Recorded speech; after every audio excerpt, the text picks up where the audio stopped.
guys, you're watching Cait Straight Up, and I am Caitlin, and today I'm going to save all of you people that bought way too many beans during this crazy time that we're in, and I'm going to show you what to do with them. I am going to make a delicious creamy pinto bean dip. You could do the same recipe with black beans, but I have pinto today, and let's get started. This dip is creamy and delicious. It's perfect for dunking chips in while you're chilling out watching Netflix. It's really just, you guys are gonna love it. So you have some olive oil in a pan, and we are gonna dump 1 can of strained pinto beans into our pan.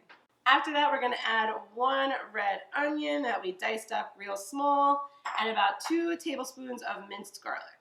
We're just gonna then stir all that together and kind of saute our beans and our onions and our garlic until the onions get a little bit translucent. It should be about 5 minutes or so, and then you're gonna add a few more ingredients. We're gonna go ahead and take a wine vinegar and just, drizzle it over the top. I'd say it's about 1/4 cup, and any wine vinegar will work.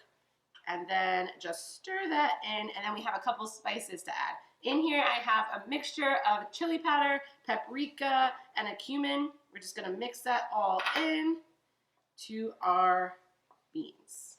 This smells delicious, especially with that smoked paprika. Once you get that in there, really, really good.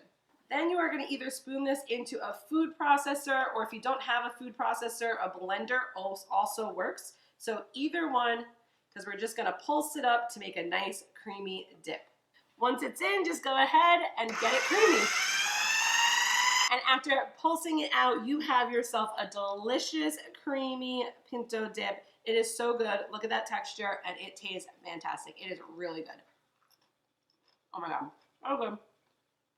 Make sure to subscribe to Cait Straight Up for more recipes like this every week. Find me on Instagram, Cait Straight Up Cooking, and I will see you next time. Bye-bye.